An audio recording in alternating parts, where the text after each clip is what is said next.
Interim government বা অন্তর্বর্তীকালীন সরকারের প্রধান কে হবে এই নিয়ে চলছে চুলছাড়া বিশ্লেষণ। বিশেষ করে ইসলামিস্টদের পক্ষ থেকে একটি আপত্তি আসছে ডক্টর ইউনূসের ব্যাপারে।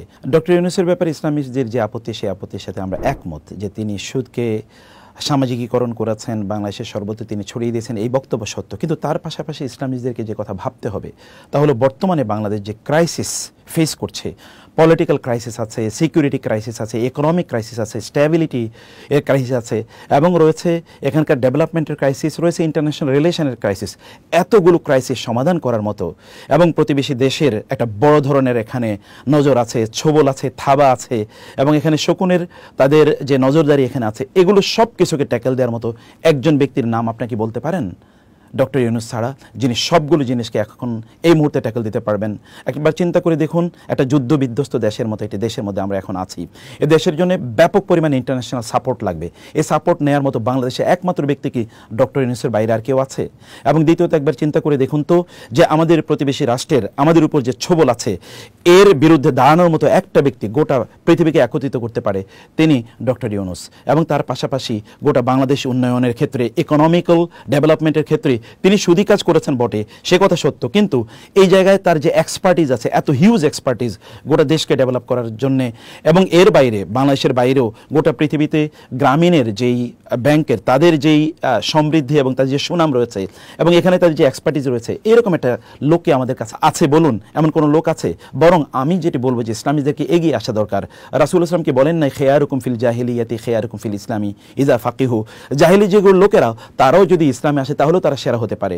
ডক্টর ইউনূসকে বরং আপনার বরণ করে নিন, তার কাছে আপনার যান, তার কথা আপনারা বলুন, তিনি বুঝুক যে ইসলামিস্টরা তাকে সাপোর্ট করছে। অতএব এমনিই তিনি মুসলিম, আর ইসলামের ব্যাপারে তার আরও সফট কর্নার তৈরি হবে। তাকে আপনার বলুন, আপনারা তাকে দাওয়াত দেন। ওমর ইবনুল খাত্তাব রাদিয়াল্লাহু তাআলা আনহু জাহিলি যুগে রাসূলকে হত্যা করতেও গিয়েছেন, কিন্তু ইসলামে কত বড় সম্পদ তিনি হয়েছেন।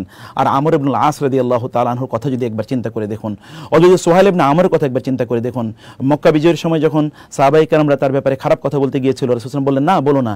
তিনি একদিন মুসলিমদের পক্ষে তিনি শক্তিশালী ভূমিকা তিনি পালন করবেন, এবং তার এই মুখের কথায় তার যে বুদ্ধিমত্তা, ডিপ্লোম্যাটিক তার যে বুদ্ধিমত্তা, এটা কোনো এক সময় মুসলমানদের কাজে লাগবে। এবং আপনারা জানেন আবু বকর রাদিয়াল্লাহু তাআলা আনহুর সময় রিদ্দার যুদ্ধে যখন লোকেরা বিভিন্ন জায়গায় তারা ছড়িয়ে পড়ছিল, এবং যখন তারা ইসলামের বিরুদ্ধে চলে গিয়েছিল, তার বক্তব্যে কিন্তু হাজার হাজার লক্ষ লক্ষ লোক আবার ফিরে এসেছে। তার সেই মুখের বাণী কিন্তু ইসলামের কাজে লেগেছে।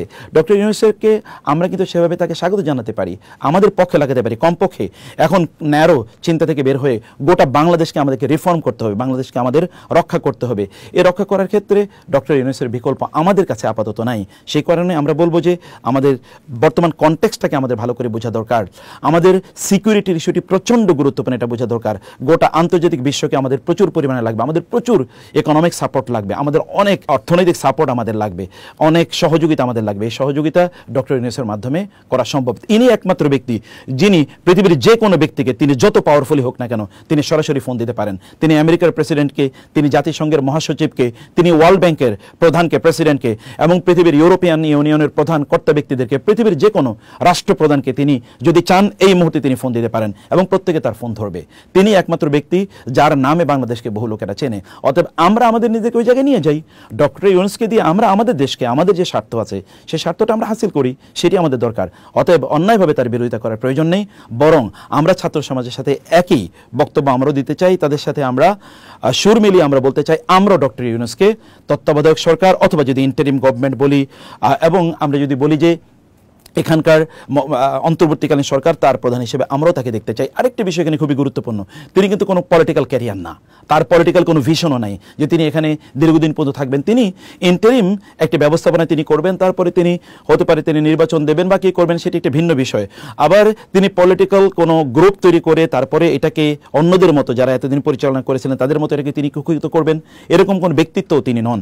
আর তিনি দেখুন গ্রামীণ ব্যাংক অথবা গ্রামীণ ফোন এবং অন্যান্য যা কিছু তিনি ধরেছেন সব হীরার টুকরা হয়ে গেছে। তার যে সোশ্যাল বিজনেস, এটা তো আমাদেরই আইডিয়া, এটাকে তিনি কেবল একটু আপনার মানে ইউরোপিয়ানাইজ তিনি করেছেন। সোশ্যাল বিজনেস তো আমাদের ওয়াকফের যে আইডিয়াটা তিনি আসলে সেল করতে চেয়েছেন। অতএব তার কনসেপ্টগুলোকে এগুলোকে ইসলামের বাইরে আপনি দেখবেন না, এগুলোকে কোনো অবস্থায় ইসলামাইজ আপনি করে নিতে পারেন। তার ইকোনমিক থিওরিটাকে আপনি কেবল ইসলামিক থিওরিতে রূপান্তরিত করেন। এবং আপনি দেখুন না, ইসলামী ব্যাংকগুলো কিন্তু তার যে রুরাল ব্যাংকিং অথবা তার যদি আমরা বলি মাইক্রো ফাইন্যান্স, ইসলামী ব্যাংকগুলোকে এখন করে না।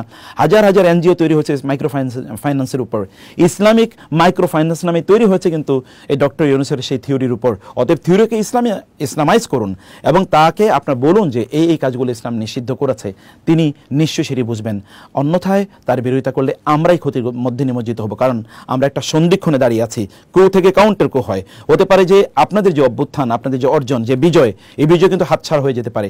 অতএব এখন বিরোধিতা করার সময় নয়, এখন ডক্টর ইউনূসের পক্ষে বরং আমাদের দাঁড়ানো দরকার। বরং চলুন আমরা সবাই সমস্যারে বলি, ওলামায়ে কেরাম বলুক যে আমরা ডক্টর ইউনূসকে চাই, এবং তারপরে তার সাথে নেগোসিয়েশনে বসুন যেন সুদ থেকে কিভাবে মুক্ত হওয়া যায়। আর মনে রাখবেন, ডক্টর ইউনূসের বিরুদ্ধে যে প্রপাগান্ডা, এই প্রপাগান্ডা কিন্তু পার্শ্ববর্তী দেশ এবং যারা চলে গেছে তারা কিন্তু এই প্রপাগান্ডা তৈরি করে গিয়েছে।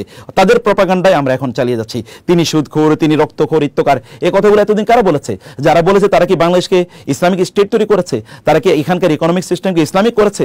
তারা কি এখানকার ইসলামিক ব্যবস্থাপনা যারা বলেছে তারা কি তাদের পক্ষে ছিল? ওলামায়ে কেরামদেরকে কারা হত্যা করেছে?